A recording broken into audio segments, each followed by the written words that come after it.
Every month, I get to dig through Leadership Circle's data looking for patterns that make me stop and say, that's interesting. Distance is full of those moments. Some of what we found is exactly what we'd expect, and some of it definitely isn't. But that's the fun of data. Welcome to Data Wizardry, where we dive into the Leadership Circle profile data to understand what it's really telling us. I'm Joseph Leman, psychometrician at Leadership Circle, and today we're exploring one of the most misunderstood reactive tendencies in the profile, distance. Let's go.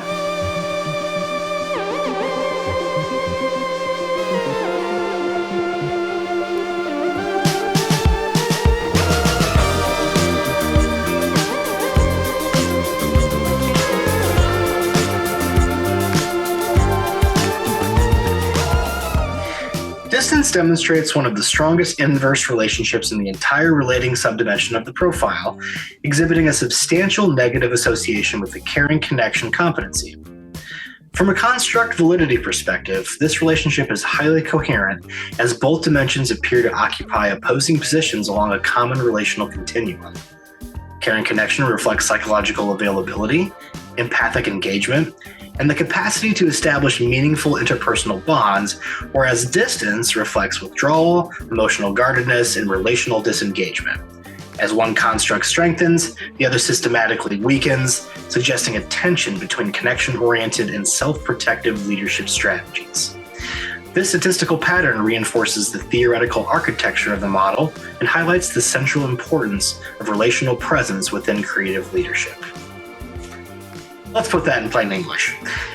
Listen, you can't be deeply connected to people while simultaneously keeping them at arm's length. Those two things simply don't work together.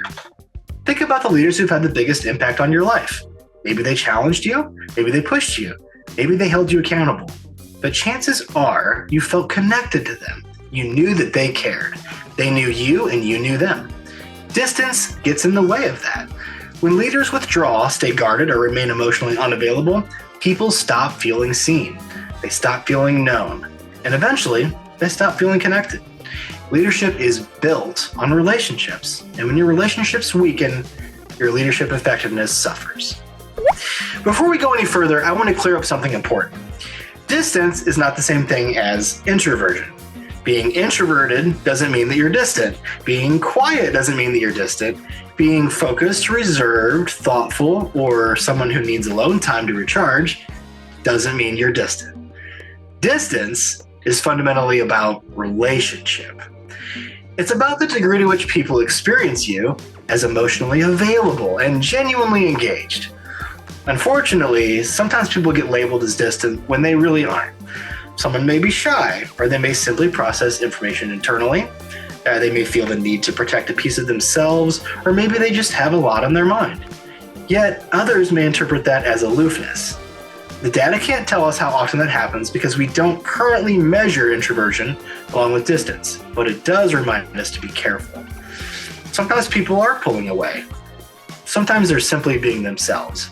And what's important is that we not misconstrue what's going on or mislabel the person in front of us. Never assume. Analysis by gender reveals one of the largest demographic gaps in the profile.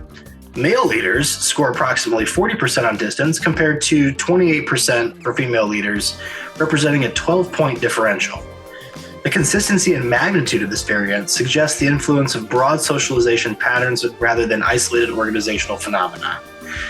Because distance is negatively correlated with numerous relating competencies and leadership effectiveness overall, this disparity raises important questions regarding the developmental pathways through which vulnerability, emotional accessibility, and interpersonal engagement are encouraged or discouraged across genders. While the data does not establish causality, it does identify a potentially consequential leadership pattern worthy of deeper examination. Oof, yeah, we've heard all the stereotypes. Men don't talk about their feelings, men pull away when things get difficult, men isolate, and men protect themselves by disconnecting. Now, stereotypes are dangerous when they're assumed to be universally true or treated as explanations. But sometimes they point us towards a real problem worth exploring. So what do we know? We know from decades of Leadership Circle data that relational capacity matters. Creative leadership requires trust, connection, openness, collaboration, and authentic engagement with other people. We also know that men, on average, score significantly higher than women in distance. And this makes me wonder how much these two patterns may be connected. Is reducing distance one of the highest leverage developmental opportunities available to many male leaders? I don't know. The data can't answer that directly, but it's the kind of question that the data invites us to ask. Industry-level analysis reveals a highly unexpected pattern.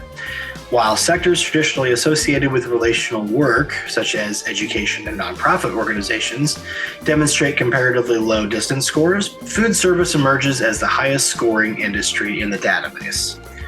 This finding runs counter to common cultural narratives positioning food as a mechanism of social bonding, communal identity formation, and interpersonal connectivity.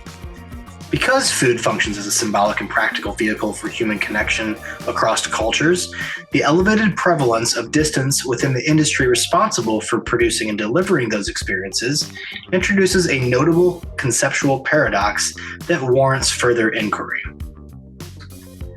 This was probably the biggest surprise in the entire dataset. Food service scored higher on distance than any other industry. What?